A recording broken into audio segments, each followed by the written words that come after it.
Hello friends, welcome back to my channel Sunitha vlogs. ఈ weekend వ్లాగ్లో నేను ఏం చేశానో మీతో షేర్ చేసుకుంటాను. వచ్చేయండి. ముందుగా అయితే సూప్ తాగేసుకుందాం. ఇది పాలక్ ఫుల్ వెజిటేరియన్ సూప్. నైట్కి డిన్నర్ అయితే లెగ్ పీసెస్తో సరిపెట్టేసుకుంటున్నాం. సో టేస్ట్ అయితే చాలా బాగా వచ్చింది. వీటి రెసిపీ నేను నెక్స్ట్ వీడియోలో పోస్ట్ చేస్తాను. ఎందుకంటే ఈ ఈ రెండు మేము చాలా బాగా చేసుకుంటాం కాబట్టి. నెక్స్ట్ అయితే జంతికలు చేసుకుందాం అనుకుంటున్నాం. జంతికలకైతే తడిపిండి కావాలంట. సో మేమైతే తడిపిండిని ఇప్పుడు చూపించాను కదా, అందులో 4 గ్లాస్ బియ్యం పిండి, అది కూడా. అండ్ ఇందాక చూపించాను కదా శనగపప్పు, అదొక గ్లాస్. కొంచెం బటర్ వేసుకోవాలి. సో ఇలా బాగా కలిపేసుకోవాలి. ఉండలు లేకుండా ఉండాలంటే ఇలా బాగా కలిపేసుకోవాలి.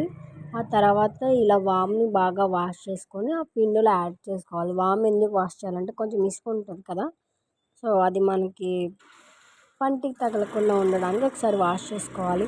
సాల్ట్ అండ్ ఇందాకే పచ్చిమిరపకాయలు మిక్సీ చేసుకోవాలని చెప్పాను కదా, ఆ రెండింటిని ఇప్పుడు పిండిలో యాడ్ చేసేసుకోవాలి.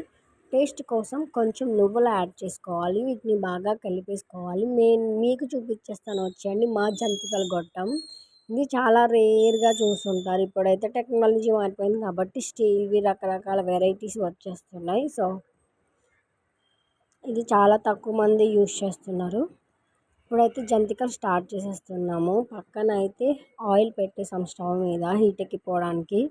సో మీలో ఎవరైనా పండగకి ఇప్పటి నుంచే పిండి వంటలు స్టార్ట్ చేసేసారా అనేది నాకు కామెంట్ సెక్షన్లో చెప్పేయండి. సో మా జంతికలు అయితే చాలా బాగా వచ్చాయి. చాలా టేస్ట్ కూడా బాగుంది. సాటర్డే రోజు చికెన్ వీడియో అలాంటివి పోస్ట్ చేశాను ఏంటి అనుకుంటున్నారేమో. ఇదైతే ఫ్రైడే షూట్ చేసింది. సో నేనైతే సాటర్డే పోస్ట్ చేస్తున్నాను. జంతికలు అయితే చాలా బాగా వచ్చాయి. మీకు దీని రెసిపీ ఇంకా ఫుల్ డీటెయిల్గా కావాలనుకుంటే ఫుల్ మెజర్మెంట్తో నెక్స్ట్ వీడియోలో చెప్తాను. ఇంతే video. Subscribe my channel. Bye bye.